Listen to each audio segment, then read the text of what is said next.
welcome to this edition of the Native News Update on this Monday, October 25th. I'm your host for today's program, Paul DeMain.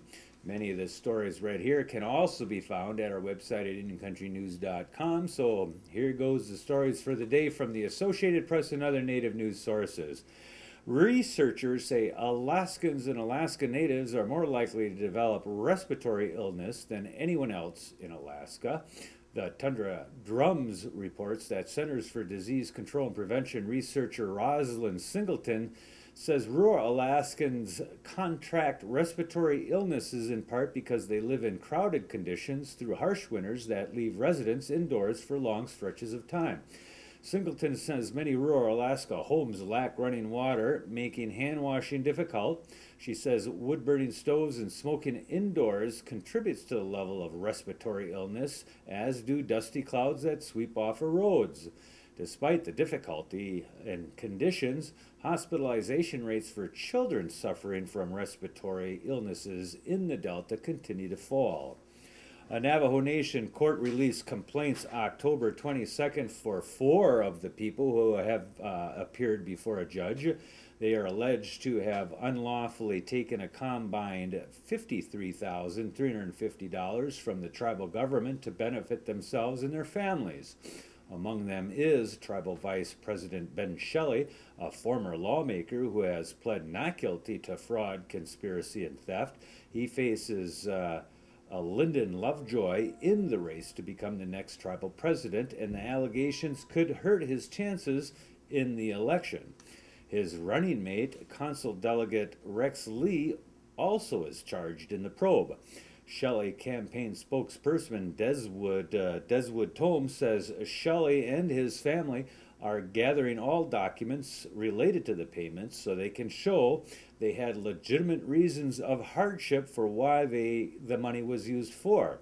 Tribal justice officials announced the complaint last week that stemmed from a months-long investigation by a special prosecutor, Alan Ballerin, who looked into the consul's discretionary spending from the year 2005 to 2009. The consul gave itself and the office of the president and vice president millions of dollars a year in slush funds that are supposed to be used for Navajos facing hardships and who have nowhere else to turn. Montana U.S. Attorney Michael Cotter met with tribal leaders last week to introduce a newly formed unit to help prosecute crimes on Indian reservations. Cotter traveled the state to meet with tribal representatives from the Blackfeet, Fort Belknap, Fort Peck, and Rocky Boys reservations. He says the Indian Country Crime Unit is made up of 6 assistant U.S. attorneys now. Cotter also outlined a plan to focus on enhancing communicating with tribal governments, increasing the number and quality of training opportunities for the tribes, and setting deadlines by which the federal government and tribal government should determine the jurisdiction of cases. The plan also will focus on encouraging tribes to provide child victims with more services. The Washoe Tribe of Nevada and California has its first female leader in its history. Gardnerville's Record Courier newspaper reports that Wanda Batchelor was elected tribal chair this last weekend. She defeats current chairman Waldo Walker. Tribal members also voted to return only one incumbent to the tribal council, Chad Malone of Carson Colony.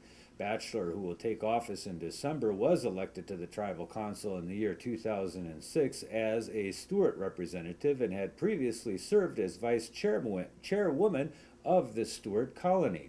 The tribe's ancestral homeland includes Lake Tahoe and valleys along the eastern Sahara around Carson City and Minden, California. A Northern California tribe and environmentalists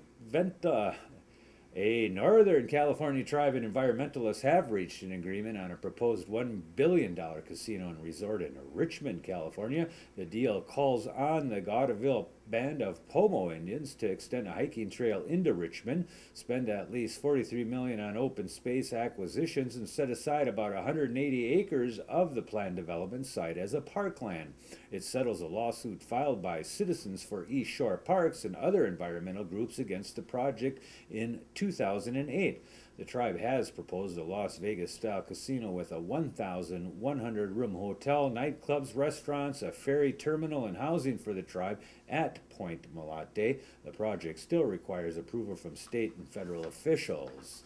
The Shinnecock Nation says it is considering a 144-acre property for a possible casino site. Tribal trustee Lance Gooms tells Newsday the land is attractive because it is close to the Long Island Expressway.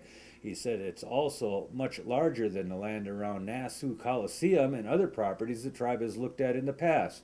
It is considering more than 30 locations across Long Island and expects to decide by the end of year where that casino is going to go. And that is the latest roundup of news from Indian Country from this edition of the Native News Update. We want to thank you for joining with us and stumbling along today. Miigwech.